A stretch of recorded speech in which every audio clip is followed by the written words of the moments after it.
চলো আজকে তোমাদের সাথে একটা স্পেশাল লাঞ্চের থালি শেয়ার করছি। আর শুধু লাঞ্চের থালি না, তার সাথে সাথে কি মেনু আছে এবং প্রত্যেকটা কিন্তু রেসিপিও শেয়ার করছি। এখানে ভেন্ডি আর আলুটাকে ভালো করে নুন হলুদ মেখে নিলাম, আর কুতলিটাকেও নুন হলুদ মেখে নিচ্ছি। আর এখানে মসুর ডাল আর কিছুটা পরিমাণ চাল ভিজিয়ে রেখেছি, লাউ পাতা দিয়ে মসুর ডালের পাতুরি বানাবো। তার সাথে আমটাও কেটে রেখেছি চাটনি বানানোর জন্য, আর মিষ্টি কুমড়োর ডাঁটা দিয়ে একটা তরকারি করবো। এখানে 5 ফোড়ন দিলাম, তারপর কুচনো পেঁয়াজ, কাঁচা লঙ্কা, বেগুন, আলু ভালো করে দিয়ে পরিমাণ মতো নুন আর হলুদ দিয়ে একটুখানি এই সবজিটাকে ভাজা ভাজা করতে দেবো। যতক্ষণ এটা ভাজা হচ্ছে ততক্ষণে কিন্তু ডালটাকেও বেটে নেবো পাতুরির জন্য। এখানে মসুর ডাল নিয়েছি, যেটাকে প্রায় 3-4 ঘন্টার জন্য ভিজিয়ে রেখেছিলাম, যার মধ্যে একটু রসুনও দিয়েছি, মিহি করে বেটে নেব।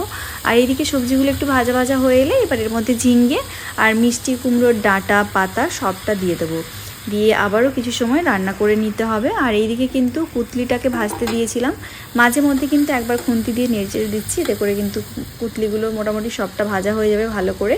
আর এইদিকে কিন্তু একটু ডাঁটার মধ্যে মিষ্টির জন্য একটু বাতাসা দিলাম, আর ধনে গুঁড়ো, জিরে গুঁড়ো আর পরিমাণ মতো জল দিয়ে সেদ্ধ করতে দিয়ে দেবো। মসুর ডালটা খুব ভালো করে বাটা হয়ে গেছে। এবার কুচনো পেঁয়াজ, লঙ্কা, জোয়ান, সাথে পরিমাণ মতো হলুদ আর পরিমাণ মতো লবণ একটুখানি দিয়ে দিলাম, কালো জিরে দিয়ে ভালো করে ফেটিয়ে নিলাম। এর সাথে কিন্তু ভেন্ডির তরকারিও বানিয়েছিলাম। ভেন্ডি আর আলুটাকে প্রথমে তেলের মধ্যে ভেজে তারপর একটু 5 ফোড়ন কুচনো পেঁয়াজ দিয়ে একটু ভাজা ভাজা করে নেব, তারপর দিয়ে দেবো পরিমাণ মতো জল।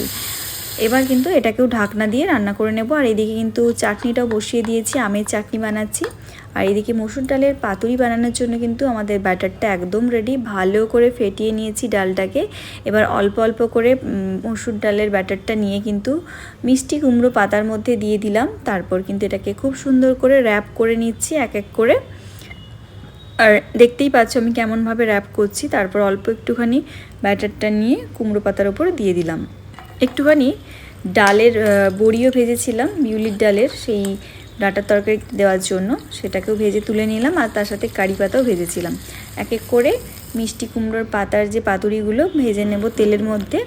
ব্যাস আমাদের মোটামুটি সব রান্না রেডি। চলো এবার থালিটা সাজিয়ে নিই। এখানে কয়েকটা বিউলির ডালের বড়ি, মশলা বড়ি, যেটা আমি ওই ডাঁটার তরকারিতে দিলাম। আর এখানে কিন্তু কারি পাতা আর ধনে পাতার বড়ি, তার সাথে কিন্তু মিষ্টি কুমড়োর বড়া বা ওই পাতুরিটাও রেডি। আর তার সাথে ভেন্ডির তরকারি, কুতলি ভাজা, ডাঁটার তরকারি সবটা রেডি, চাটনিও রেডি। তবে মাছ ছাড়া আজকের এই নিরামিষ থালির ভিডিওটা তোমাদের কেমন লাগলো অবশ্যই জানি। ভালো লাগলে লাইক সাবস্ক্রাইব করে দিও এবং ফ্রেন্ডস এবং ফ্যামিলির সাথে রেসিপিগুলো শেয়ার করে নিও। টাটা, আবার দেখা হচ্ছে নেক্সট।